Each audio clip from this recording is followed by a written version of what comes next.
Demos compartir pantalla. Muy buenas tardes a todos. A nombre del Festival Internacional de Historia y de su proyecto Vive tu Museo, les damos la más cordial bienvenida.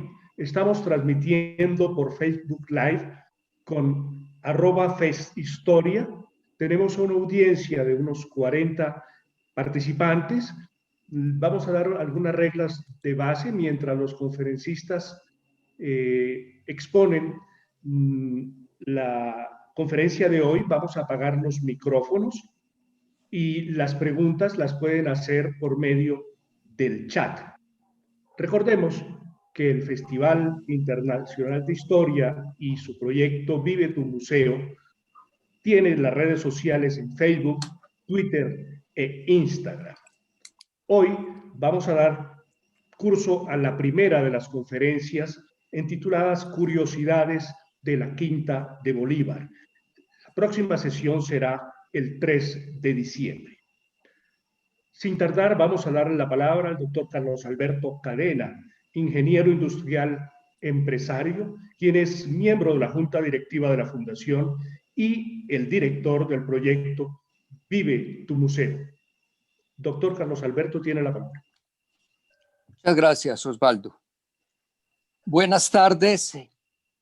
Complacidos de entregarles hoy un nuevo programa que hace parte de nuestra Fundación Festival Internacional de Historia y que hemos denominado Vive tu Museo.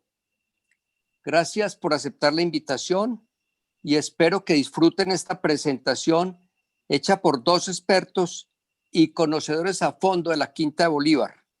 Son ellos, doña Elvira Cuervo de Jaramillo y el doctor Juan Luis Izaza Londoño. Es un trabajo bien documentado y exigente en su desarrollo e investigación. A todos los integrantes del Comité de Museos, sin excepción, al equipo de logística y de difusión, muchas gracias. El proyecto que hoy inicia en la Quinta o con la Quinta de Bolívar tendrá continuidad con otros museos y lo que pretendemos es llegar a ustedes de una manera amena, con todas las curiosidades y anécdotas de los museos y que normalmente no se suele mostrar así cuando los visitamos. Lo que hacemos es la continuidad a lo que hemos venido buscando con la Fundación Festival Internacional de Historia, una fiesta alrededor de los museos, de la cultura y de la historia. Espero que disfruten esta velada, querida audiencia. Buenas tardes. Muchas gracias, doctor Carlos Alberto. Tenemos el privilegio hoy de contar con dos expositores de primera plana, la doctora Elvira Cuervo de Jaramillo y Juan Luis Izaza Londoño. Para presentar a la doctora Elvira Cuervo de Jaramillo, podría bastar con decir que es mamá, abuela y bisabuela, pero no es así. En su vida pública, Elvira Cuervo de Jaramillo ocupó la Secretaría de Educación de Cundinamarca, fue directora del Bienestar Social del Distrito, fue representante a la Cámara en 1986, diputada de la Asamblea Departamental de Cundinamarca. El 3 de noviembre del 2005 fue nombrada viceministra de Cultura y el 24 de enero, un año después, fue nombrada como ministra de Cultura y luego embajadora de Colombia ante las Naciones Unidas. En el ámbito cultural, Elvira Cuervo de Jaramillo fue presidenta de la Sociedad de Mejoras y Ornato de Bogotá, vicepresidenta de la Sociedad Nariñista de Colombia, miembro correspondiente de la Academia Colombiana de Historia y de la Academia de Historia de Bogotá y miembro de la Junta Directiva de la Corporación Minuto de Dios, entre otras instituciones. Fue vicepresidenta y directora del Museo Nacional de Colombia entre los años 1992 y el 2005, donde promocionó exposiciones internacionales como Sorolla, en gran formato, Eugène Boudin, Henri Moore, Picasso en Bogotá, obras maestras de la pintura europea, la colección Rau, Rembrandt y en Egipto, Paso a la Eternidad. Entre sus medallas y honores se cuentan la Gran Orden del Ministerio de Cultura, la Orden de la Legión de Honor y el Premio Gonzalo Jiménez de Quesada de la Sociedad de Mejoras y Ornato de Bogotá, Estrella Polar de Suecia, Orden al Mérito de la Universidad Soka Gakkai del Japón, que dirige el presidente Ikeda, Orden del Mérito del Museo Fuji de Tokio, Orden Antonio Nariño del Departamento de Cundinamarca, entre otros. Para presentar a Juan Luis Izaza Londoño, podemos decir que es arquitecto, experto en patrimonio cultural iberoamericano, con una experiencia de más de 15 años en el sector público y privado. Además de estudiar la arquitectura en la Universidad Pontificia Bolivariana de Medellín, realizó estudios de historia del arte hispanoamericano en la Universidad Complutense de Madrid y estudios de doctorado en la Universidad Politécnica de la misma ciudad de Madrid. Se ha desempeñado como director del Centro de Investigaciones de la Facultad de Arquitectura de la Universidad de los Andes, director del Instituto Carlos Arbeláez Camacho para el Patrimonio Arquitectónico y Urbano de la Pontificia Universidad Javeriana y decano de la Facultad de Estudios del Patrimonio Cultural de la Universidad Externado de Colombia. Su labor en el servicio público está directamente relacionada con la gestión y la promoción del patrimonio cultural del país. Fue subdirector de Monumentos Nacionales de Colombia, área que pertenecía al Instituto Nacional de Vías, llamado INVÍAS, gerente de la Corporación La Candelaria de la Alcaldía Mayor de Bogotá y miembro del Consejo de Monumentos Nacionales de Colombia. En el ámbito intelectual se destacan diversos textos publicados que han aportado significativamente al estudio y reflexión del patrimonio latinoamericano, como son La autenticidad en las ciudades históricas, Cartagena de Indias y Santa Cruz de Mompox, Colombia, El río Magdalena y Mompox, y Planeación y órgano de gestión del paisaje cultural cafetero, algunos aspectos para compartir. Doctora Elvira Cuervo de Jaramillo, tiene usted la palabra. Muchísimas gracias, Osvaldo, por esta presentación tan importante. Yo hubiera querido que fuera más corta, no tanta condecoración ni tanta cosa, pero bueno, ha sido una vida dedicada al servicio público, a la política, en la época en que se podía hacer política. Me encanta compartir este espacio con Juan Luis Izaza, porque por ser yo presidenta de la Sociedad de Mejora y Ornato de Bogotá, a él se le ocurrió la peregrina idea, estando en INVÍAS, que debía ser la Sociedad de Mejora y Ornato, y ahora él explicará por qué, la que debía encargarse de la restauración de la Quinta de Bolívar. Una responsabilidad realmente muy grande. Nos llevó varios años, yo no recuerdo cuántos, pero por lo menos 4 o 5, en investigación de escrituras, en notarías, cómo había llegado la Quinta a manos de Bolívar y qué había pasado después de la salida trágica e injusta, como hemos sido muchos los colombianos con nuestros héroes, la salida de Bolívar de Santa Fe de Bogotá. De tal manera que él va a contar un poco ese desarrollo de cómo va a ser, cómo fue ese desarrollo de la Quinta de Bolívar, de la casa, quién la tuvo, fue el propietario, quién fue el que generosamente se la entregó a Bolívar, cómo fue restaurada, porque se la entregaron en muy mal estado. Y ya para la próxima reunión contaremos todo el proceso de restauración, que fue muy emocionante.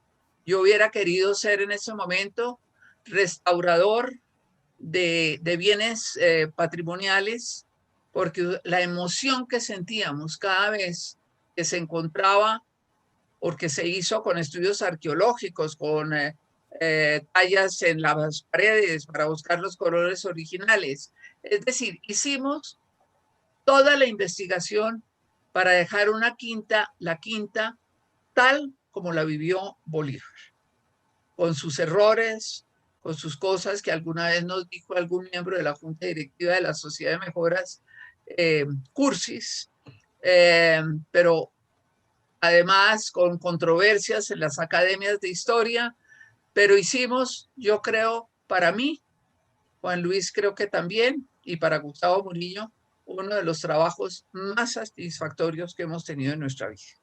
De tal manera, mi querido Juan Luis, que arranca y con Javier Burgos, arranquen ustedes dos a ver cómo es esa historia del principio de la quinta. Muy buenas tardes para todos. Mi querida Elvira, yo quiero agradecerte también por esa generosa presentación que haces de mí. Quiero agradecer particularmente a todas las personas que hacen posible este conversatorio, muy particularmente a la Fundación Festival Internacional de Historia. Es un gusto. Yo quisiera comentar o acotar 3 o 4 cosas antes de empezar. Primero, yo no soy doctor, soy arquitecto. Segundo, yo no soy historiador. Soy arquitecto aficionado a la historia y por una serie de vueltas de la vida me he tenido que enfrentar a muchos temas relacionados con la historia de nuestro país y la historia de nuestro continente. Dentro de las cosas más queridas que he hecho yo en la gestión pública ha sido también, que se omitió ello, mi paso por el Ministerio de Cultura como director nacional de Patrimonio Cultural de este país. Yo quiero comentar que desde un principio, cuando Elvira muy generosamente me convidó a ser parte de este conversatorio, pues comenté yo que haría una cronología de la Quinta de Bolívar. La Quinta es un espacio singularísimo, especialísimo para la historia de este país en muchos sentidos, no solamente pues por la impronta y la huella que deja en ella el libertador Simón Bolívar, sino también por ser uno de esos escasísimos espacios que ya quedan del siglo XIX, de la primera mitad del siglo XIX, y además de esa casa que correspondía a una casa quinta, que también alguna otra vez, mi querida Elvira, habíamos hablado de cuál era el origen de la palabra. Leyendo en estos días sobre la historia de los musulmanes en España, es un término que acuñan los musulmanes cuando llegan a la península ibérica y es aquella propiedad no necesariamente muy grande o extensa, donde el propietario asigna la posibilidad de que haya una persona que se denomina un quintero, que es aquel que explota el terreno, explota la propiedad, entrega una cuarta parte al propietario y se puede quedar con una quinta parte de lo que produzca esa tierra. Es una figura, digamos, entonces de origen islámico que pasa, por supuesto, por la península ibérica, de allí no llega a Colombia. Hoy en día también entendemos por quinta como esas casas de recreo, que no es una gran hacienda ni mucho menos, que no es enormemente productiva, que está en las afueras de la ciudad, como efectivamente estaba esta propiedad para los momentos en que nos vamos a referir a ella.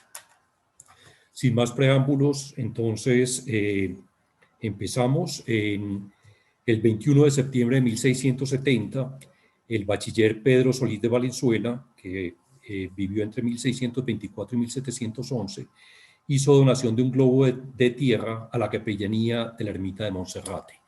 La ermita de Monserrate pues no era lo que es hoy, ni mucho menos, era una pequeñísima ermita. Esta edificación que tenemos hoy es mucho más contemporánea y este bachiller entonces dona ese terreno a la capellanía de la ermita de Monserrate. El 29 de enero de 1800, y ahí tenemos un periodo en el cual hay un vacío enorme de información, es decir, por lo menos no hay datos concisos que podamos reseñar de manera importante. El 29 de enero de 1800, el presbítero domiciliario y capellán de la ermita de Monserrate, el canónigo José Torres Patiño, vendió por 150 pesos un lote de 100 varas castellanas en cuadro. Esas 100 varas castellanas en cuadro son aproximadamente 83.59 por 83.59 metros, lo que nos da un área aproximada, que es la que tiene en buena medida la quinta hasta hoy en día, de 6.997.29 metros cuadrados. Es decir, es una pequeña porción de terreno, no es una gran extensión, no es una hacienda. Esa venta se hace al señor José Antonio Portocarrero y Salazar, que era el contador principal de las rentas del tabaco y un acaudalado comerciante. Esa porción de tierra estaba en lo que para el momento se conocía y se denominaba como la toma de agua. Recordemos que buena parte de las aguas que surtían a la ciudad de Santa Fe y posteriormente a la ciudad de Bogotá provenían del río San Francisco, que está prácticamente al lado de la Quinta de Bolívar. Portocarrero y Salazar fue un gran amigo del virrey del Nuevo Reino de Granada, Antonio José Amari Borbón y Arguedas. Este hombre había nacido en 1742 y muere en 1818, y además fue muy amigo también, muy cercano al virrey propiamente y a su esposa Francisca Vilanova y Marco. Dentro de un ámbito, digamos, absolutamente coloquial, podríamos decir que este señor, Antonio Portocarrero y Salazar, va a hacer todo lo que esté a su alcance por ganarse los favores del virrey y de la virreina. En 1803, cerca de 1803, porque no hay certeza de la fecha, por órdenes de Portocarrero y Salazar, se inicia la construcción de una casa. Antes no había, pues probablemente podría haber habido algún rancho pajizo, alguna construcción ligera y liviana, pero va a ser cerca de 1803 cuando se inicia la construcción de esta casa, de una sola crujía y con dependencias de servicio, dotándolas de todas las comodidades de una quinta campestre del momento en una ciudad de menos de 20.000 habitantes. Esa casa va a estar, digamos, va a estar motivada también en buena medida por la reciente llegada del virrey Antonio José Amari Borbón y Arguedas, que va a ser virrey entre 1802 y 1810. De hecho, manda pintar una inscripción que posteriormente, y recordarás, Elvira, que la buscamos tanto durante el proceso de restauración y que nunca se encontró, que dice: amar es mi delicia, con un doble juego de palabras respecto a el verbo amar por una parte y respecto al apellido de los virreyes. Esta era una alegoría a Cupido que estaba en el comedor de la casa. Recordemos que también para el momento todavía la casa no tiene el comedor como lo conocemos hoy en día, que va a ser posterior. Es decir, era una casa de una sola crujía, era una casa donde prácticamente no se dormía, sino se iba a pasar el día, y que tenía seguramente algún rincón donde se ponía la mesa, como se decía en esa época, y todavía seguimos diciéndolo hoy en día. Entonces, se manda a pintar una alegoría a Cupido con una guirnalda o con una inscripción alrededor que dice: amar es mi delicia. Y se inaugura también con una gran fiesta esa casa, una gran fiesta el día del cumpleaños de la virreina Vilanova y Marco. Es decir, este señor Portocarrero y Salazar está haciendo todo lo que es posible para ganarse los favores y la amistad de los recientemente llegados virreyes del Nuevo Reino de Granada. En 1810 muere José Antonio Portocarrero y va a heredar la quinta su hija, que es Tadea Portocarrero Lozano de García y del Castillo. Su marido fue un militante del ejército realista, razón por la cual fue exiliado, y la quinta entra en un proceso de deterioro por falta de mantenimiento. En 1819 es descrita la quinta como a punto de desaparecer. En 1820, el 16 de junio, el alto gobierno, encabezado por el vicepresidente de la Gran Colombia, Francisco de Paula Santander de Omaña, que vivió entre 1792 y 1840, y el gobernador de Cundinamarca, Tiburcio Echavarría, compran la quinta Portocarrero, como se conocía, por 2.500 pesos para entregársela al libertador Simón Bolívar Palacios y Blanco, en señal de agradecimiento del pueblo gran colombiano por su liberación del dominio español. Es importante comentar que esta casa, pues la compran, firman ellos las escrituras, Sin embargo, esa compra se hace con dinero de una suscripción popular. No es, pues, recursos, digamos, del Libertador, no son recursos de Santander, no son recursos del gobernador de la provincia de Cundinamarca, sino que son fruto de una convocatoria que se hace para agradecerle, el pueblo colombiano agradecerle al Libertador por los servicios prestados durante la independencia. En 1821, Bolívar ocupa por primera vez la Quinta y la ocupará durante 6 temporadas a lo largo de 10 años. Permaneció en ella y es el lugar que más ocupa en su vida adulta. Permaneció en ella 423 días en total. En 1822 hay una carta de Bolívar a Santander fechada en Cuenca, en el Ecuador, hoy Ecuador, el 27 de octubre, que dice: mándeme usted componer la Quinta, que es donde voy a vivir por enfermo, como usted mismo me ha indicado con mucha razón, y que es lo que más me ha seducido para ir allá. También me hará usted el favor de mandarme a comprar platos y vasos, y lo muy preciso para comer en la Quinta con pocos amigos. Dicen, y en esto quizá Elvira nos pueda comentar, que Bolívar evidentemente no quería estar en la mitad de la ciudad, de esta ciudad de 20.000 habitantes, sino que quería estar alejado de ella. Es así como Bolívar en varias ocasiones va a hacer mención de la Quinta de Bolívar, rememorando aquellas villas europeas que había conocido en su estancia en Madrid, en su estancia en Roma, etc. Entonces va a recordar, pues dentro de la sencillez enorme de esta casa, va a ser una alusión a lo que habían sido esas villas que él había conocido, donde se llevaba una vida más distendida, menos protocolaria, más rural, si se quiere. En 1822 hay una carta, en 1823, mediante una carta fechada el 20 de febrero, Santander le responde la anterior carta a Bolívar y le dice: no tenga cuidado por la Quinta, que aquí procuraremos, París y yo, componérsela regularmente.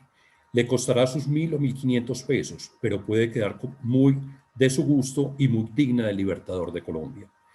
En ese momento se cambia la inscripción de la alegoría de Cupido que habíamos dicho por una que decía: Bolívar es el Dios de Colombia. Tampoco durante el proceso de restauración se pudo encontrar esa pintura mural. Perdón, te interrumpo, Juan Sí, Luis. señora. ¿Esos recursos que se invirtieron inicialmente fueron descontados de los sueldos de Bolívar? Santander le dice que se los puede descontar de sus sueldos. Exacto. Pero no se descuentan finalmente de esos sueldos del Libertador. Recordemos que el Libertador también, por una decisión personal, va a recibir prácticamente como único reconocimiento monetario el que ganaba un soldado raso. Va a haber una disposición de él de renunciar a su salario y, de hecho, pues va a tener unos recursos muy, muy estrechos él como funcionario público. Entonces, lo vamos a ver un poco más adelante de la suscripción popular y efectivamente así es como se compra la Quinta de Bolívar para él. Bien, en 1821, Anacleto Clemente Bolívar, que vive entre 1796 y 1866, es un sobrino de Simón Bolívar, del Libertador, es coronel del ejército y uno de sus edecanes se queda viviendo en la Quinta, 1821, repito. Llevó una vida disoluta que le valió varias veces, a través de cartas, fuertes reprimendas de su tío. En 1826, en una de las fuertes reprimendas de Bolívar a su sobrino Anacleto, hizo que éste abandonara Bogotá, dejando la Quinta en un lamentable estado de conservación. Santander, mediante una carta fechada el 6 de agosto, le manifiesta a Bolívar. Aquí está parte de la respuesta a lo que planteabas, Elvira. Dice textualmente: hice emplear muchos pesos en componer la Quinta que dejó Anacleto arruinada, y aunque no quedará de gran lujo, quedará de gusto y mejor que nunca. Si usted quiere que se pasen estos gastos a su cuenta de sueldos atrasados, me alegraré mucho. Acuérdese que de sueldos atrasados no le debemos menos de 100.000 pesos y los que no se gastarán en la quinta no pasarán de 2.000 según el cálculo de Arrubla, a quien encargado de esta composición. Hasta ahí la cita. Santander se refería a Juan Manuel Arrubla Martínez, que es un emprendedor antioqueño que vive entre 1789 y 1874, que a mediados del siglo XIX realizó las primeras obras de urbanismo en Bogotá, entre ellas las famosas galerías Arrubla, donde está el Palacio Liébano, la primera plaza de mercado cubierta, los cimientos del Capitolio Nacional y la remodelación del propio Palacio de San Carlos. En ese momento, 1826, entonces se realizan una serie de importantes reparaciones, el amueblamiento definitivo y al parecer de ese año son la adición del comedor y del mirador. Recordemos entonces que lo que había hecho Portocarrero era una simple crujía, un sitio donde pasar el día, porque no era habitual que se durmiera en esa casa, y ya como va a vivir permanentemente Bolívar, Bolívar quiere adicionar una serie de comodidades para el momento. En ella, pues muy particularmente, se hace ese mirador que también durante el proceso de restauración tan polémico fue porque ese mirador, muy a la usanza de lo que había sido la arquitectura caraqueña y buena parte de la arquitectura caribeña de Colombia, se hace con una azotea plana. Es decir, el techo era una azotea plana para poder subir por una escalera y poder tener a lo lejos esa vista de aquella ciudad de 20.000 habitantes a los cuales nos habíamos referido. Hoy en día esa vista está perdida por el maravilloso jardín de la Quinta, por la cantidad de árboles que hay. Sin embargo, posteriormente, y de eso seguramente se hará alusión en la siguiente charla, se va a construir un segundo piso y un techo de 4 aguas para evitar lo que probablemente habrían sido una serie de humedades que tendría ese techo en azotea. El comedor también, pues se adiciona a ese comedor que también va a generar una cantidad de anécdotas respecto a la restauración. Entre ellas, por ejemplo, se quitan uno de los pies derechos que estaban de madera, que estaban en el corredor posterior, que incluso van a servir como dintel a la puerta de entrada del cuarto que se adiciona de José Palacios. Allí, en los dinteles de esa puerta, encontramos durante el proceso de restauración parte de lo que fueron esos pies derechos. Ese comedor, pues que hoy nos puede parecer modesto, para la época era tremendamente opulento. Recordemos que ante las dificultades y la pobreza de este virreinato y de este territorio, de poder instalar mármoles de verdad, se recurría a unos marmorizados pintados. Entonces ese gran comedor que va a tener esas puertas laterales, que va a tener esos óculos con guirnaldas de flores que se encontraron durante el proceso de restauración, que va a tener sus extremos redondeados, va a tener una decoración bastante particular que nos puede parecer pues, más o menos kitsch, como nos lo señalaron en algún momento desde la Academia de Historia y desde la propia Sociedad de Mejoras y Ornato, pero que correspondían a un gusto neoclásico del momento, con esa decoración imitando mármoles y de alguna manera una suntuosidad que no había cómo pagarla. En 1827, el 16 de noviembre, hubo un fuerte sismo que afectó a la construcción mientras el Libertador se encontraba en ella. Sin embargo, sale ileso, dice, la casa no sufrió mayor problema, no pasó nada conmigo, pero hay un fuerte sismo que implica y obliga a una serie de reparaciones del inmueble. En 1828 llega a la Quinta Manuela Sáenz de Vergara y Aispuru. Es una mujer quiteña que nace en 1797 y muere en 1856. Llega con sus 2 esclavas, Jonatás y Natán, que son 2 esclavas que su padre le regala siendo ella muy niña. Le regala 2 niñas negras, por supuesto, esclavas, para que se entretenga con ellas. Y básicamente Manuela va a crecer y va a desarrollar un enorme afecto y un enorme cariño, una enorme complicidad con Jonatás y con Natán. Entonces, en 1828 llegan a la Quinta y se convierte la quinta así en un lugar absolutamente festivo y en un escenario político. Ahora, fuera de la grabación y de las cámaras, pues comentábamos Elvira y yo de esa visita que hace el Libertador, o ese paso que tiene el Libertador por Quito, como esta mujer, al parecer muy hermosa, desde un balcón fija la mirada en el Libertador la mira a ella con enorme cuidado y atención, y ahí se sella una relación que va a ser pues trascendente para la historia de nuestro país y para la historia en buena parte de Sudamérica. Manuela Sáenz, todos sabemos, y no es el caso pues venir a recordar la historia de ella, pero era una mujer casada, estaba casada con un inglés, sin embargo abandona por completo a su marido, con el que tenía una relación bastante turbulenta y particular, donde había un gran distanciamiento, y opta por seguir a este guapo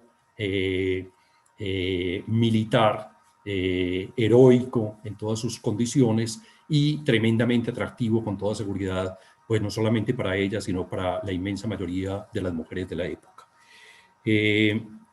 Como comentaba, entonces la quinta se convierte a partir de ese momento en un lugar absolutamente festivo y en un escenario político de primera importancia. El 28 de julio de ese mismo año de 1828, el día de San Simón, se celebró el 45º cumpleaños del Libertador. El Libertador no estaba en el Palacio de San Carlos. Se celebra esa fiesta se celebra ese onomástico del Libertador con una gran fiesta en la que él está ausente. Después de la diversión y de la ingesta de bebidas alcohólicas, se decide hacer un monigote con la figura del general Santander, que es fusilado en la portada principal, llevando un cartel que dice: FDPS muere por traidor. Francisco de Paula Santander muere por traidor. Ese hecho, y Elvira me ayudará con algunos pormenores de esa historia, causa un enorme disgusto en el Libertador. Comentábamos pues que había asistido a esa fiesta buena parte de la élite santafereña, los amigos cercanos y leales al Libertador, había tropas, había fusileros en esa zona, y seguramente al calor de los tragos y de la festividad, pues deciden hacer ese monigote. En algunas partes se dice que lo colgaron de un árbol. Las fuentes que yo he consultado dice que simplemente lo instalan en la portada principal, que tampoco es la portada que hoy vemos, y con un letrero, con un cartón al frente que dice FDPS muere por traidor. Estaban ya candentes, digamos, esas relaciones entre el Libertador y Francisco de Paula Santander, su vicepresidente. La casa para 1828 se encuentra en muy buen estado y está arreglada con un enorme decoro. Se instala la chimenea de mármol blanco a la prusiana, que se va a poner en aquel salón que se conoce como el Salón de la Estufa. Va a ser muy interesante porque durante pues, todo el transcurso, digamos, de la segunda mitad del siglo XX y la primera mitad del siglo, de la segunda mitad del siglo XIX y la primera mitad del siglo XX, la casa va a tener un montón de transformaciones, como lo vamos a ver más adelante. Durante el proceso de restauración, la casa misma va a empezar a hablar, y es así como se encuentra pues, el tubo de esa chimenea, el ducto de esa chimenea, se encuentra el hollín y se puede determinar claramente que ese era el famoso cuarto de la estufa al que se refería con mucha frecuencia el Libertador. Valga la pena comentar que para el momento solamente existían 2 chimeneas en toda Santa Fe. Existía una en el Palacio Arzobispal y existía esta de reciente factura, porque era un asunto bastante extraño. No era un asunto frecuente como lo puede ser hoy en día, que incluso muchos de los apartamentos en la ciudad de Bogotá cuentan con una chimenea. No sé, Elvira, si quieras comentar algo sobre esto. No, simplemente para contarle a nuestros 69 participantes que esa es una historia que no sabíamos, que solamente habían 2 chimeneas en ese momento de Bogotá, que es una ciudad que debía haber merecido tener calefacción toda la vida. porque además el frío en la quinta pues era complicadísimo. Y la otra chimenea, yo no recuerdo muy bien, Juan Luis, si era en la casa del arzobispo o era en la casa del marqués de San Jorge, pero eran dos nomás. En la, hasta donde yo, pues me da mi memoria y digamos, lo que he buscado era la casa del arzobispo. En la casa del marqués de San Jorge lo que había muy claramente, que todavía está y que es un magnífico ejemplo, en esa magnífica casa del siglo XVIII, es todavía la chimenea de la cocina. La cocina, por lo general, en estas casas altas, estaban en la segunda planta, porque era donde estaba, pues, de alguna manera, el plano, no, la planta noble de la casa, donde estaba la familia. Generalmente las plantas bajas se utilizaban para comercio o para rentas. Entonces, la cocina está en la parte alta y esa casa del Marqués de San Jorge tiene una hermosísima chimenea que es prácticamente una estructura, pues, bajo la cual se cocían de distinta manera los alimentos y se asaban las carnes y demás. Pero era, hasta donde yo tengo información, era en el Palacio Arzobispal o en la casa del arzobispo, más que palacio, donde estaba la otra chimenea. Muy bien, gracias, Juan Luis. Sigue. En 1830, Bolívar levanta la primera escritura pública de la ciudad de Bogotá, cediéndole gratuitamente la quinta a José Ignacio París Ricaurte.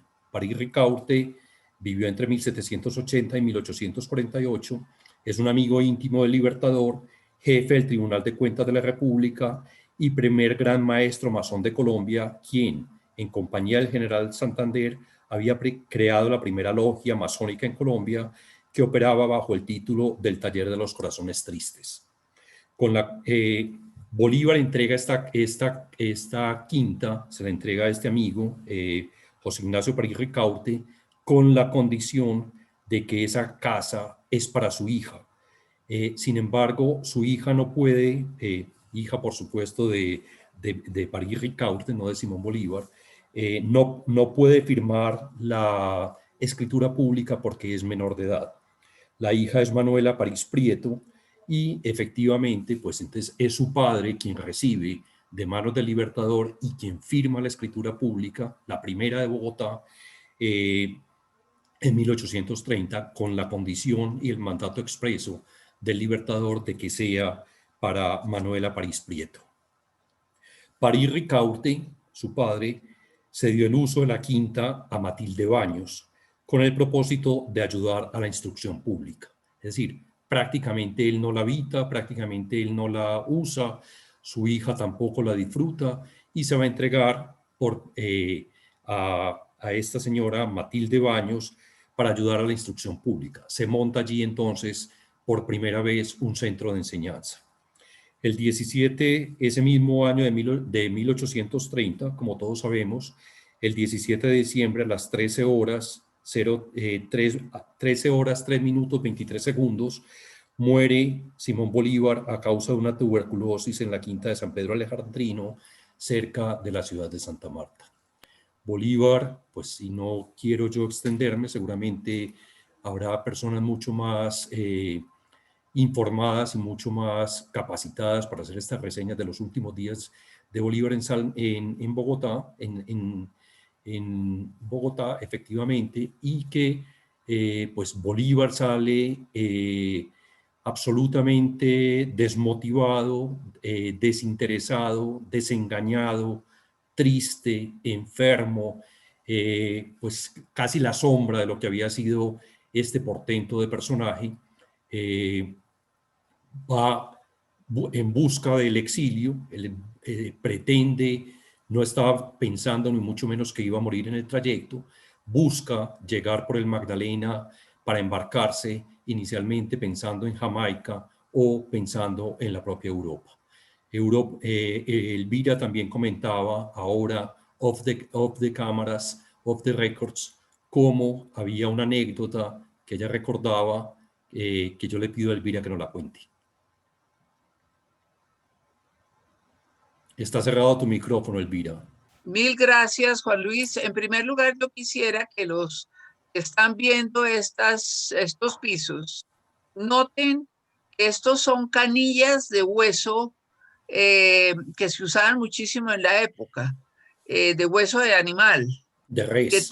que nosotros, de res, que nosotros logramos conseguirlas en los mataderos para restaurar exactamente como eran en la época de Bolívar, los pisos de la entrada de la Quinta de Bolívar. Dicen, y yo me acuerdo de haberlo leído porque yo he leído muchísimo sobre Bolívar, que Bolívar salió en su caballo, que debía ser un jamelgo, desde la Quinta Bolívar, ya para el exilio, y cruzó la plaza de Bolívar. Ahí tenía a muchos enemigos que le lanzaron tomates y huevos y le gritaban largo, largo, longaniza. Esa fue una escena muy dura, me debo imaginar, para el Libertador, después de haber hecho lo que hizo por esta Nueva Granada, haber salido de esa forma repudiado, insultado por todos los santafereños. Una mínima acotación, me pregunta Cristina Jaramillo que qué es un pie derecho. Un pie derecho es un pilar de madera, es decir, como los que todavía tiene la Quinta de Bolívar, son pilares de madera que en la parte superior tienen una estructura que se llama una zapata que sostienen las vigas de la cubierta. Entonces son esos pilares de madera perimetrales que tiene la Quinta, como digo, que pues el nombre técnico arquitectónicamente es un pie derecho. Bien. En 1834, el gobierno de Santander desterró de Colombia a Manolita. Tardó mucho incluso para desterrarla. Ella partió hacia el exilio y finalmente se instala en el puerto de Paita, en el Ecuador, en Perú, perdón, al norte del Perú. Hoy en día es prácticamente una aldea, sin embargo, en ese momento era un puerto muy importante por todo el comercio que había por el Océano Pacífico. Es decir, los barcos mercantes y los barcos en general de pasajeros salían del Callao en Lima, pasaban por Paita, iban a Guayaquil y de Guayaquil ya llegaban generalmente a Panamá. No había escalas en Buenaventura, sino que se hacía la navegación de esa manera. De esa forma, Manuela, pues abandonada también, tremendamente pobre, se dedica a la venta de tabaco y a traducir y escribir cartas a los balleneros que pasaban por la zona. También hacía bordados y hacía dulces por encargo. Yo supongo que dulces en almíbar, que es esa gran tradición de origen árabe también que tenemos, que con las ricas frutas de estos trópicos, pues es algo tan característico y tan particular de nuestra comida tradicional. En 1844, el escultor italiano Pietro Tenerani, que vivió entre 1789 y 1869, fue un alumno de Canova, el famosísimo escultor neoclásico italiano, realiza por encargo de París Ricaurte la primera escultura en el mundo de Simón Bolívar. Tenerani, París Ricaurte encarga esa escultura, un hombre acaudalado como ya hemos visto, encarga esa escultura para que pueda ser instalada en la Quinta de Bolívar. Tenerani va a utilizar como modelo unos perfiles de Bolívar que había ejecutado el médico, pintor y dibujante francés François-Désiré Roland, y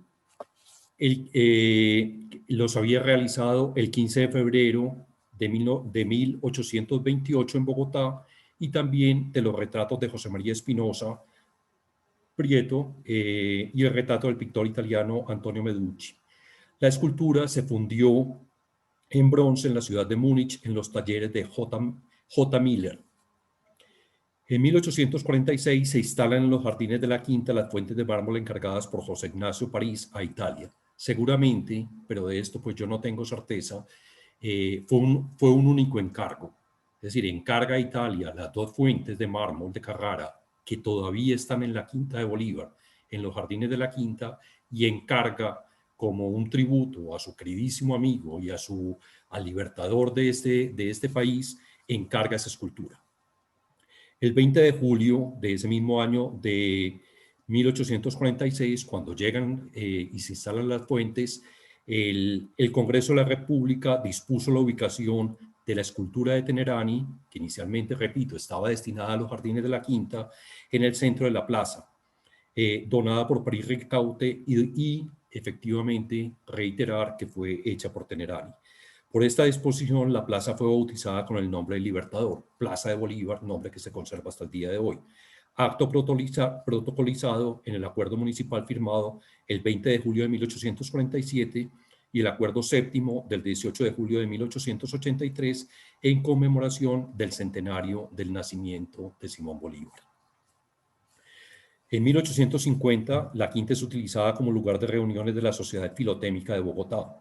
Es un grupo de sociabilidad o club político entre cuyos principios rectores estaba la participación de juventudes políticas, la igualdad, la libertad de asociación y la enseñanza. Estaba dirigida por el Partido Conservador y convocó a los jóvenes de las élites para combatir las sociedades democráticas liberales que agrupaban a los temibles entonces artesanos. Entre 1853 y 1854, en la Quinta funciona el Colegio Santa Ana para señoritas, dirigido por la señora Ana Parini de la Salle. En 1856, el 23 de noviembre, cerca de cumplir los 59 años de edad, muere Manuela Sáenz durante una epidemia de difteria que azotó la región de Paita en el Perú. Su cuerpo fue sepultado en una fosa común del cementerio local y todas sus posesiones, incluyendo su casa, para evitar el contagio, fueron incineradas, incluida una parte importante de las cartas de amor de Bolívar y documentos de la Gran Colombia que aún ella mantenía bajo su custodia. Manuela había entregado al militar y político irlandés Daniel Florencio Oleari, el edecán del Libertador, gran parte de documentos para elaborar esa voluminosa biografía sobre el Libertador, publicada en 1883 como Las Memorias del General Oleari. En 1870, el 5 de noviembre, muere Manuela Paristanco, hija de José Ignacio París Ricaurte, y se vende, el 5 de noviembre muere Paristanco, hija de José Ignacio París Ricaurte, y se vende la Quinta al acaudalado comerciante antioqueño Diego Uribe por un valor de 4.000 pesos, quien hace una importante modificación, entre las cuales se destaca la remodelación del mirador, ese segundo piso y esa cubierta a la cual ya nos habíamos referido, y Uribe habita con su familia la Quinta por espacio de 8 años.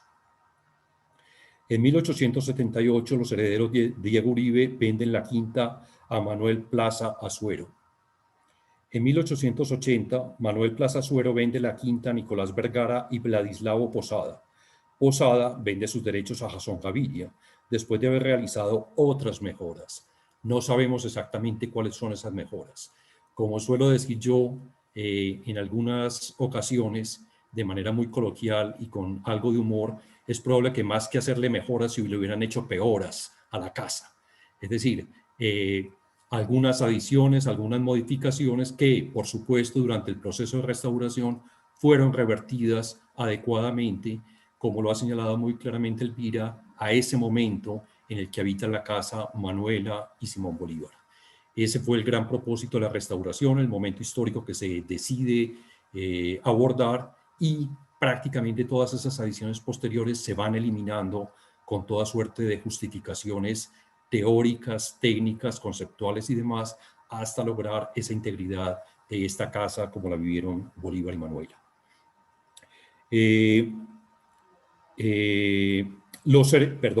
Entonces, Jasón Gaviria hace otras mejoras y Gaviria se instala allí en la Quinta una curtiembre, y la propiedad se describe como descuidada, desvirtuada y alterada.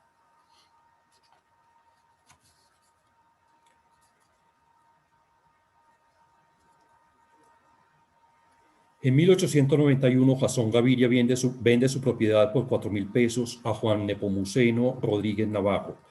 Por entonces funciona en la Quinta una casa de salud, que es la forma eufemística como se llamaba un manicomio. haciéndose obra en los jardines cercanos al mirador. Entonces, ya vemos, ha sido escuela pública, ha sido tenería, ha sido manicomio. En 1898, perdón, la quinta es comprada por Carlos y Teófilo Moncada por un valor de 30.000 pesos y empieza a funcionar allí, y de esta manera respondo a algunas de las preguntas que ya están hechas en el chat. Empieza a funcionar una fábrica de una bebida fermentada conocida como pita o cabuya, comercializada con el nombre de Bolívar. Era una especie, pues supongo yo, no sé exactamente ni la fórmula y creo que ninguno de nosotros la podría conocer, pero debió haber sido una especie entre una chicha y una cerveza, muy probablemente, un cereal fermentado que se conoce entonces como pita o cabuya Bolívar. Ese es el nombre comercial que se le da. En 1906, Carlos Moncada es propietario único de la quinta, donde sigue funcionando una tenería. ¿Por qué la tenería? ¿Por qué la cervecería? Por el cauce del agua que está ahí próxima a la casa. Es decir, tanto en el proceso de curtiembre como en el proceso de elaboración de la cerveza se requiere una cantidad muy importante de agua. Y esta casa, esta quinta, pues por su localización geográfica a orillas del río San Francisco, en lo que se conoce como la toma de agua, en ese boquerón que está entre los cerros de Guadalupe y los cerros de Monserrate, es rica en aguas como lo es todavía hoy en día. Entonces, eso es lo que lleva también en su momento a que se instalen allí esas pequeñas factorías, la una teneduría, la otra esa fábrica de cerveza o de pita denominada Bolívar. En 1818, la Academia de Historia y la Sociedad de Embellecimiento de Bogotá, hoy de Mejoras de Ornato, al tener noticia de la posible compra de la quinta por parte de extranjeros, proponen al Estado su compra para establecer un museo bolivariano. La propuesta es aceptada, pero no existen recursos para su adquisición. Un mal que seguimos teniendo todavía en nuestro tiempo, en el que se hacen una serie de propuestas tremendamente oportunas, interesantes, sin embargo no hay los recursos para hacerlas. Elvira sabe muy bien de qué estamos hablando, por ejemplo, cuando de su paso por el Museo Nacional o de su paso por el Ministerio de Cultura. En 1819, el 21 de marzo, Matilde Moncada vende la quinta de Bolívar por 24.000 pesos a Alfonso Robledo, que era un miembro de la Sociedad de Embellecimiento, hoy de Mejoras Públicas de Bogotá, quien la adquiere para ser destinada a honrar la memoria del Libertador. Es importante también aclarar una cosa, y es que el señor Alfonso Robledo pone el dinero porque no lo tenía la nación, no estaba presupuestada esa obra, no estaba contemplada esa adquisición, pone el dinero, pero ese dinero también va a ser reembolsado posteriormente. El 23 de mayo de 1922, Alfonso Robledo, presidente de la Sociedad de Embellecimiento, hace el traspaso de la propiedad al Estado colombiano, el cual se encarga su administración a la Sociedad de Embellecimiento.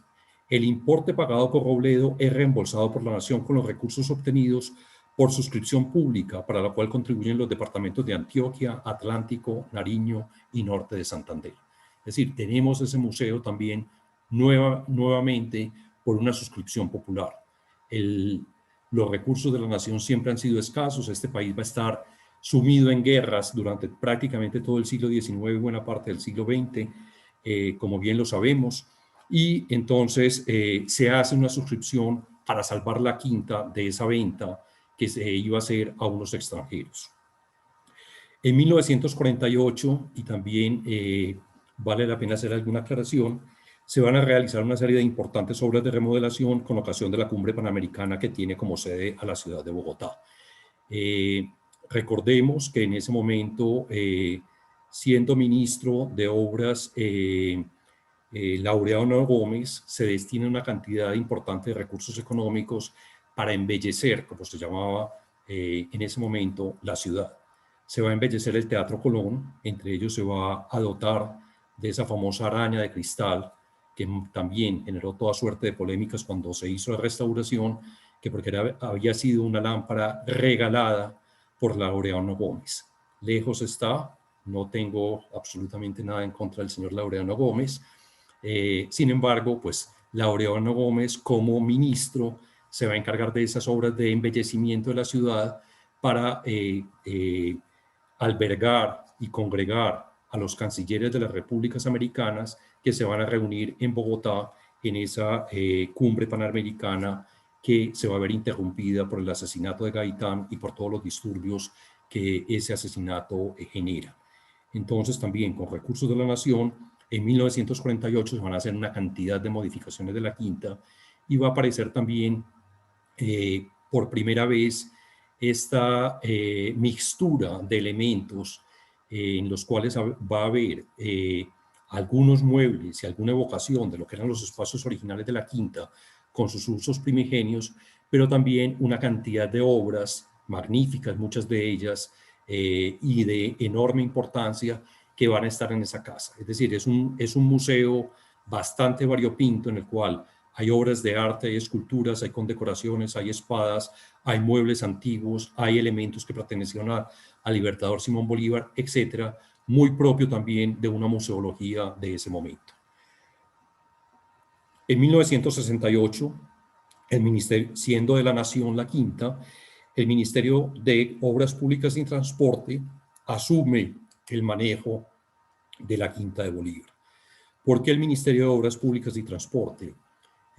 Recordemos, este es uno de los primeros ministerios que se crea en el país, si no me falla la memoria, es 1908, y ese ministerio pues no solamente se encargó de toda la infraestructura nacional, de la construcción de muchas sedes del gobierno nacional por todo el país, lo que fueron los palacios nacionales, entre otras cosas, las aduanas, los puertos, las estaciones de policía, los puentes, etcétera, y también tuvo a su cargo aquellos bienes inmuebles que eran propiedad de la nación, asociados fundamentalmente a una serie de personajes o de hechos relacionados con la gesta de la independencia del país. Entonces, así estaba, por ejemplo, el Parque Gran Colombiano en Cúcuta, o estaba, por ejemplo, el Templo de Ocaña, o estaba la Quinta de Bolívar, o estaba, por ejemplo, pues una serie de inmuebles en general que habían tenido una relación directa con la creación de nuestra república.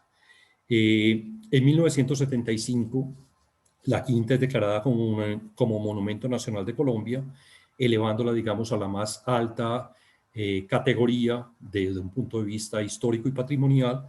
Esto se hace mediante el decreto 1584 del 11 de agosto de 1975. En 1991, el Estado colombiano, a través del Fondo de Inmuebles Nacionales del Ministerio de Obras Públicas y Transporte, posteriormente Subdirección General de Monumentos Nacionales del Instituto Nacional de Vías, emprende y financia por completo la restauración integral de la Quinta de Bolívar, para lo cual contrata a la Sociedad de Mejoras y Ornato de Bogotá. ¿Por qué a la Sociedad de Mejoras y Ornato? Porque la Sociedad de Mejoras y Ornato había tenido una larga historia y una larga tradición en relación con la Quinta de Bolívar. Recordemos cómo Alfonso Robledo en 1919 va a ser quien compre, quien preste el dinero a la nación para poder comprar esa quinta que estaba pues en un estado bastante ruinoso y que estaba en el riesgo de que fuera vendida a unos extranjeros. La Sociedad de Mejoras y Ornato va a estar también ayudando por el embellecimiento, por el engrandecimiento de ese museo a lo largo de toda su historia. Entonces, esa decisión que se toma es un justo y merecido reconocimiento, no es un contratista más. Podría perfectamente la Subdirección de Monumentos Nacionales o el propio ministerio haber buscado un contratista. Sin embargo, hace un gesto, hace un guiño, hace un reconocimiento explícito a la labor fundamental que ha desarrollado a lo largo de la historia la Sociedad de Mejoras Públicas, la Sociedad de Mejoras y Ornato de Bogotá. En 1997, con la creación del Ministerio de Cultura, mediante la Ley 397 del 7 de agosto del 97, se ordena la liquidación de la Subdirección General de Monumentos Nacionales del Instituto Nacional de Vías, y la quinta, que es propiedad de la Nación, pasa a ser administrada por el Ministerio de Cultura. Y finalmente, pues esa restauración que, como comentaba Elvira, se inicia en 1991, va a ser concluida en 1998 y se inaugura pues esta casa museo, de la cual con seguridad pues podemos hablar ahora un poco más, y seguramente se ampliarán estos datos de esta cronología en la siguiente sesión de esta de esta conferencia o de este diálogo sobre la Quinta de Bolívar. Yo quería complementar y decir también, adicional a lo que me comentó Elvira, que en su momento no se escatimó ningún tipo de recurso para la elaboración y para la restauración de la Quinta de Bolívar. Ni recursos económicos, ni recursos técnicos, ni recursos cognitivos, ni recursos humanos. La Quinta de Bolívar, el proyecto de restauración de la Quinta de Bolívar y digamos toda la apuesta que hoy tiene la Quinta de Bolívar, pues obedece, digamos, a un conjunto de profesionales de las más diversas ramas. Ahí vamos a tener, por ejemplo, a una persona que es Aida Martínez, gran experta en la vida cotidiana del siglo XIX, que va a investigar profundamente los usos, las costumbres, los hábitos, que va a dar las pautas, por ejemplo, de cómo debería ser los distintos elementos que debe contener la cocina, cuando se encuentra la cocina de la Quinta de Bolívar, también a partir del hollín, de la chimenea, de las bocas de los hornos que habían sido mutilados, se encuentra esa cocina, se hace una cantidad enorme de esfuerzos técnicos para poder sostener esos muros, para conservar el hollín que tenía, que es el hollín original, y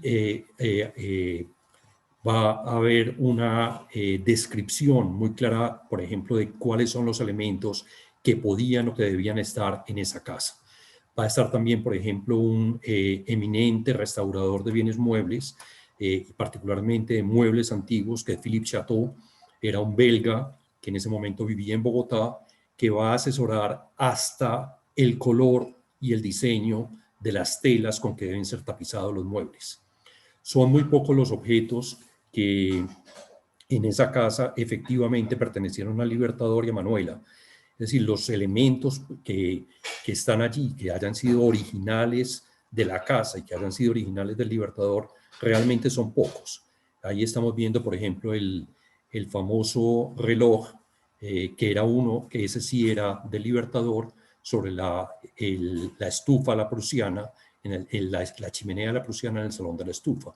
Sin embargo, fue necesario comprar en los anticuarios, no solamente en Colombia, sino también en el exterior, una serie de piezas que por el guión museográfico se requerían.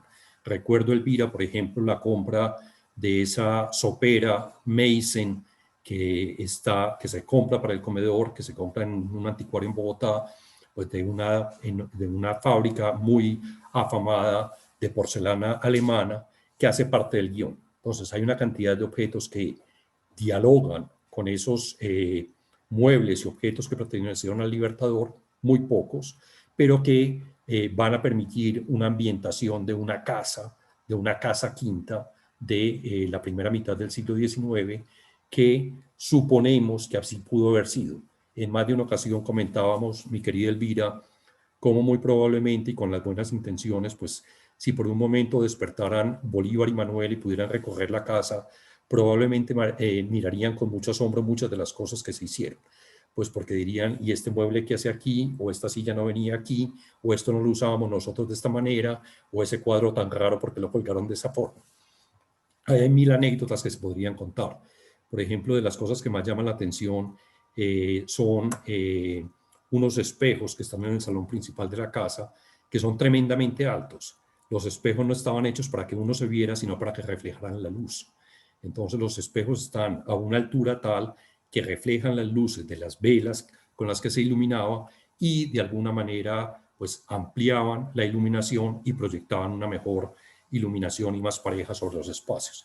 Mucha gente se pregunta, ¿y esos espejos por qué les quedaron tan altos? No es que les quedaran tan altos, sino que esas decisiones fueron perfectamente investigadas, perfectamente definidas por analogía. Ahí estamos viendo, por ejemplo, las famosas esteras de Esparto.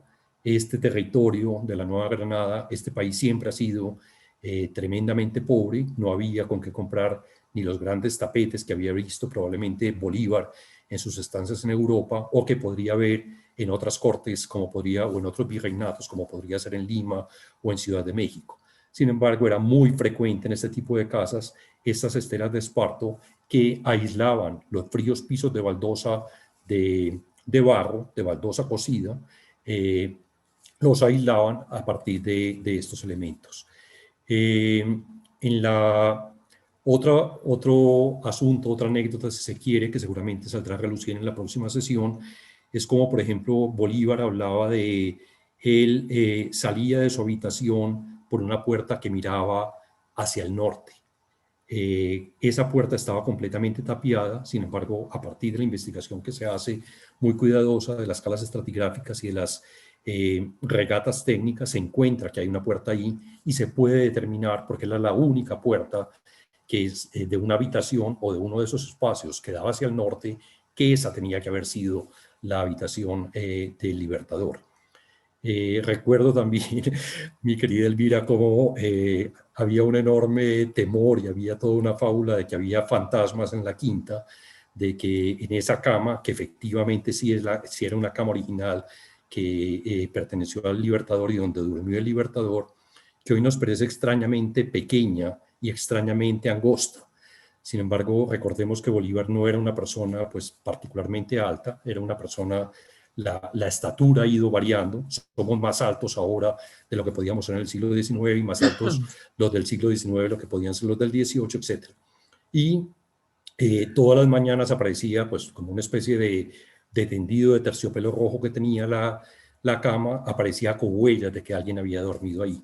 Finalmente se pudo descubrir que era uno de los celadores de la quinta, que para huir del frío nocturno de ese espacio, pues echaba ahí su motoso y se recostaba un rato en la cama del Libertador y por la mañana no tenía la precaución de extender lo suficientemente bien el tendido y eso daba pie pues para que se hablara de los fantasmas de la quinta que efectivamente no existieron y no existen. No sé, Elvira, si quieras comentar cosas adicionales, puntualizar algún asunto Juan Luis, no, es que lo has contado con una pasión y con un gusto que yo creo que quedan muy pocas cosas para decir.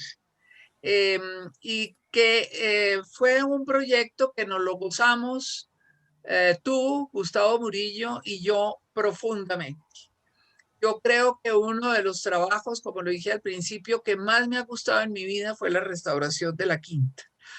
Recuerdo también varias cosas. Primero, por ejemplo, Rafael Puyana, que fue a verla, dijo, ¿cómo van a comprar telas aquí en Maritel de los Nogales? Esto hay que ir a Europa y comprar las telas originales. Obviamente eso nunca lo hicimos.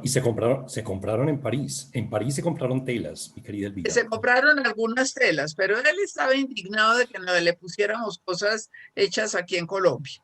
Y él, por ejemplo, el pianoforte, que no es un clavicémbalo ni nada, Puyana se iba enloqueciendo con él, con esta belleza de pianoforte que tocaba Manuela. Otra anécdota que hay es que el cuadro de Manuela, la cara es de Manuela, parece ser, pero el cuerpo es de Elena Gamba de Umaña, que era también de la Sociedad de Mejora de Ornato. Ahí hay muchas anécdotas que podríamos contar, pero, por ejemplo, para la próxima vez hablaremos sobre los jardines, Juan Luis, porque hicimos también una investigación y creemos que lo único que dejamos, que no era original de la época de Bolívar, fueron las hortensias, porque se daban divinas, pero de resto, los visitantes podrán ver las flores y las matas de la época de Bolívar. Creo yo que ha sido una presentación sin igual y creo también que hay algunas preguntas, Juan Luis, que te van a hacer. Por supuesto que Osvaldo, sí. por favor. Estás en silencio, Osvaldo. Muchas gracias a Elvira Cuervo de Jaramillo y a Juan Luis Isaza Londoño por este recorrido, todo el camino que ha seguido la quinta. En efecto, tenemos varias preguntas. Ya Juan Luis Isaza respondió que en efecto la quinta sirvió como cervecería y como curtiembre. ¿Sirvió también como hospital? Añado la pregunta, dice que en la zona había fábricas, sobre todo de sombreros.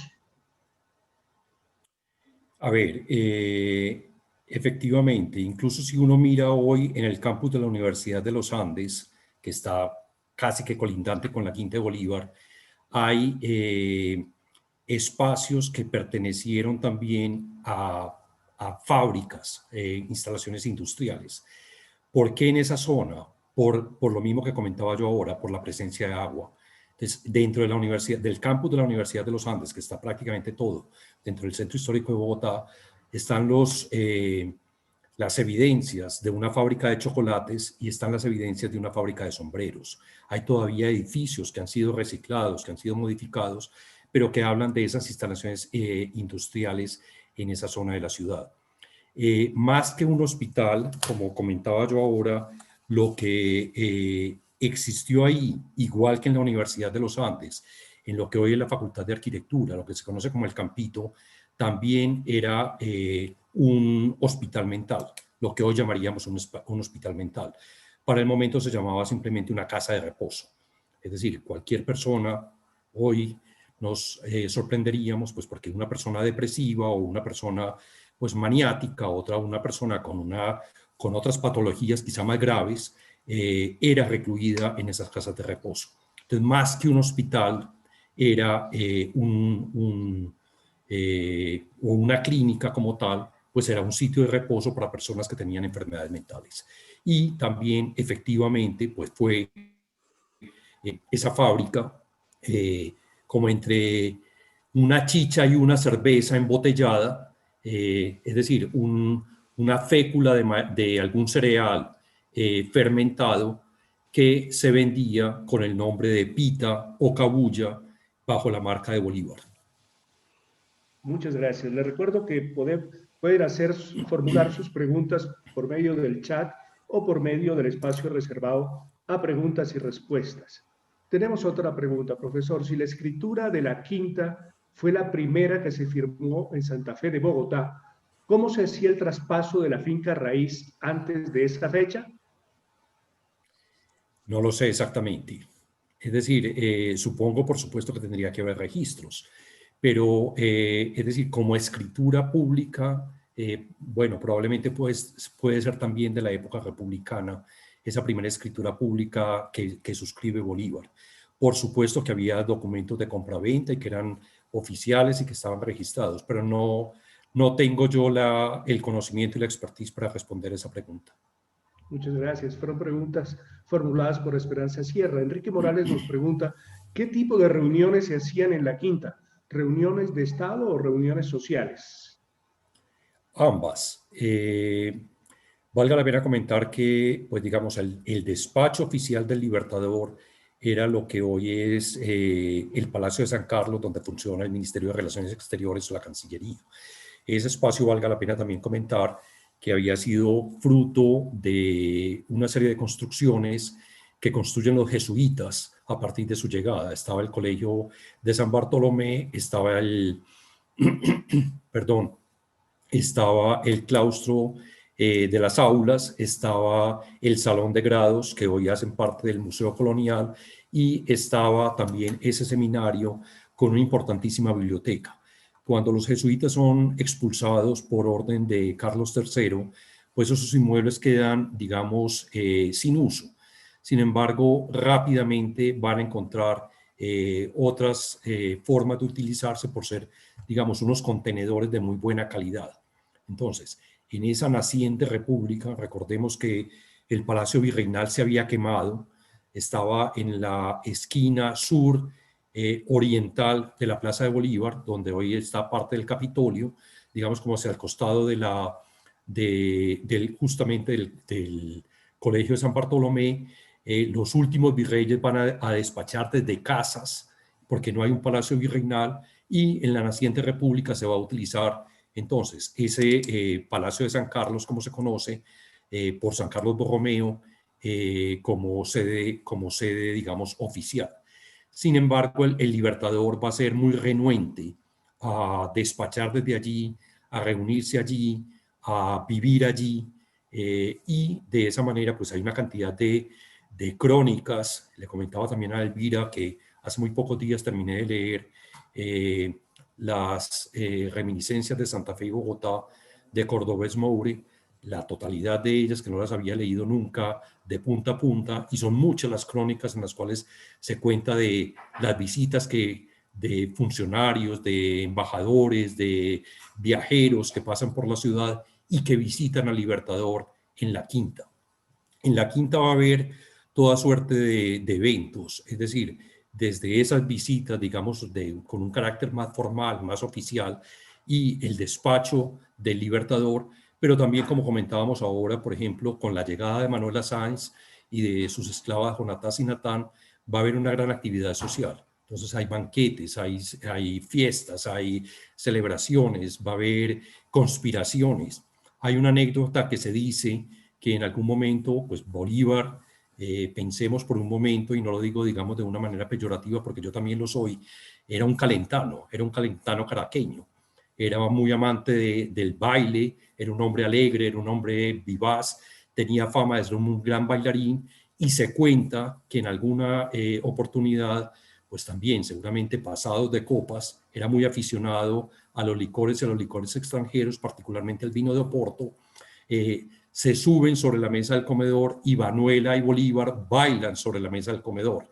Es decir, no es un invento de Andrés Carne de Res que se baile ahora sobre las mesas, sino que viene de vieja data y que tanto el Libertador como Manuela en algún momento efusivo, seguramente en una reunión con amigos, una reunión íntima, ya pasada la noche y pasadas las copas, se suben a la mesa y bailan sobre la mesa Bolívar y Manuela.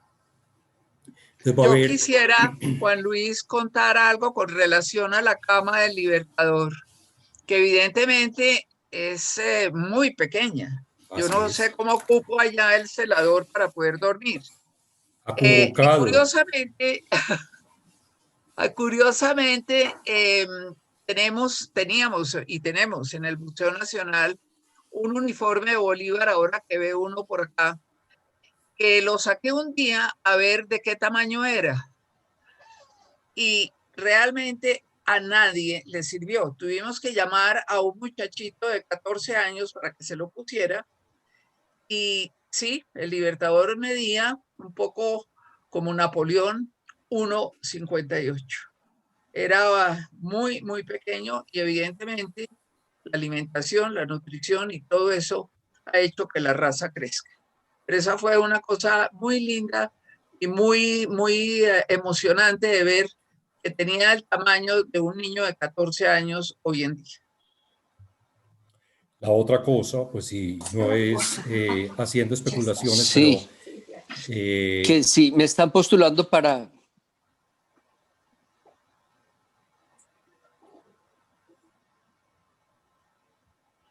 No, se le fue la voz a Carlos Alberto. El uso, digamos, de que los matrimonios duerman en la misma habitación y duerman en una única cama, pues es bastante reciente. Pensemos que hasta bien entrado el siglo XX incluso muchos matrimonios dormían en habitaciones separadas, en camas separadas.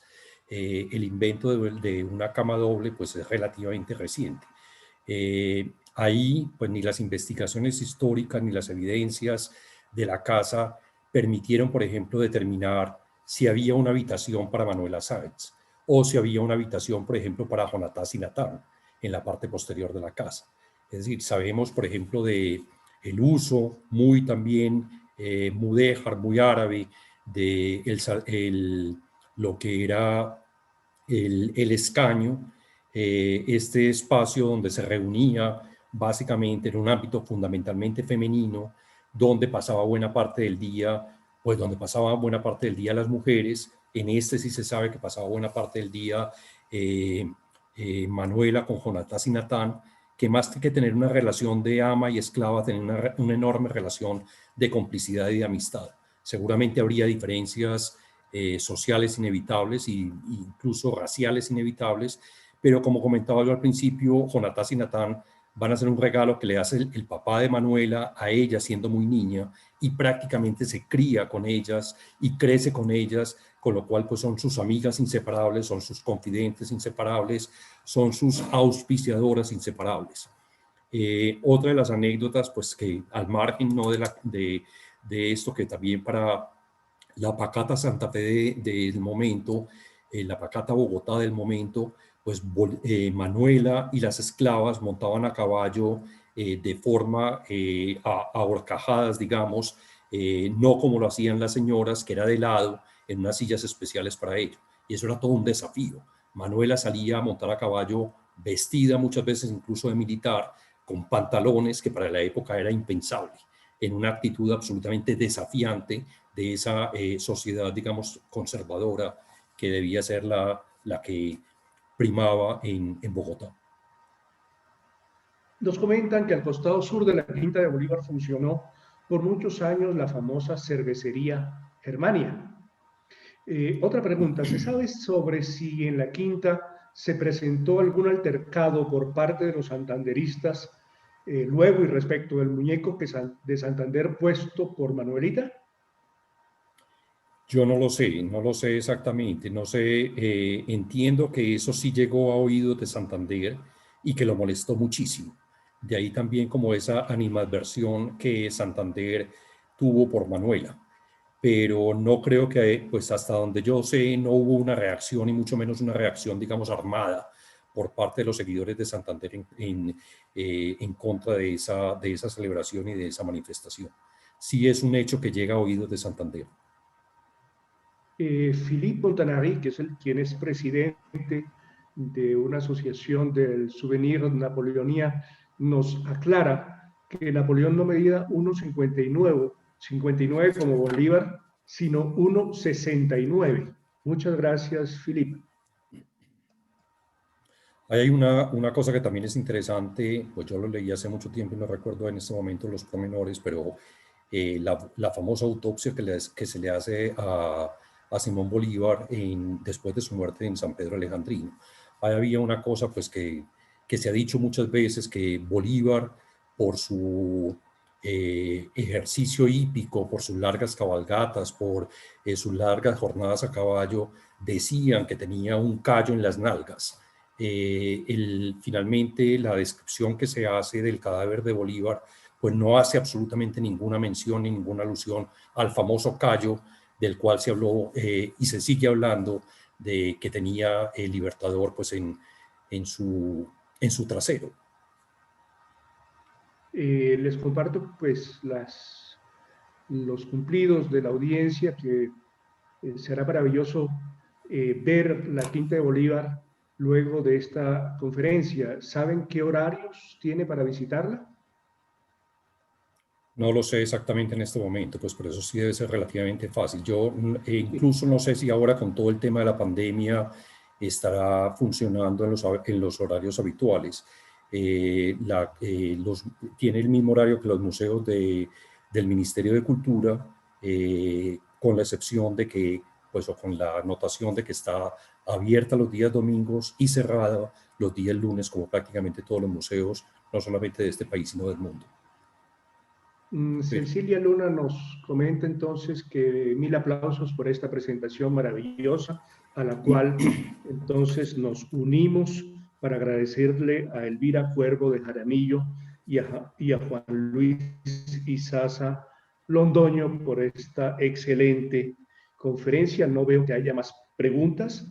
Entonces, hay una que yo acabo de ver, que si Bolívar sí. Vivió muy poco tiempo en la Quinta. Ya lo había comentado, que Bolívar a partir de 1821 va a ocupar la Quinta durante 6 temporadas a lo largo de 10 años. Y en total se tiene un registro de que estuvo en esa casa 423 días, que es la estancia más larga en su época adulta en un mismo inmueble. Nos responden en efecto que la Quinta de Bolívar está abierta entre 12:30 y 4:30 y está cerrada los lunes. Realmente es maravilloso el recorrido y tiene una audioguía, además. Entonces, muchas gracias de nuevo a Elvira Cuervo de Jaramillo y a Juan Luis Izaza por este recorrido sobre el camino de la Quinta de Bolívar. Agradecemos a los conferencistas, agradecemos a nuestra audiencia en la noche de hoy. Tuvimos casi 193 asistentes, 69 conectados por Zoom, 24 por el Facebook Live. Conectados reportaron desde Honda, desde Barranquilla, desde Santa Marta. Muchas gracias a los amigos de seguir este nuevo proyecto de Vive tu Museo. Agradecemos también reiteramos nuestros agradecimientos a todo el equipo que hizo posible este conversatorio. Recordemos que Vive tu Museo tiene las redes sociales en Facebook, Twitter e Instagram. Les damos entonces cita el jueves 3 de diciembre para un segundo episodio de estas curiosidades de la Quinta de Bolívar. Muchas gracias a todos. Mil gracias, Muchas Osvaldo, gracias, y muy mil gracias complacido. a todos. Mil gracias.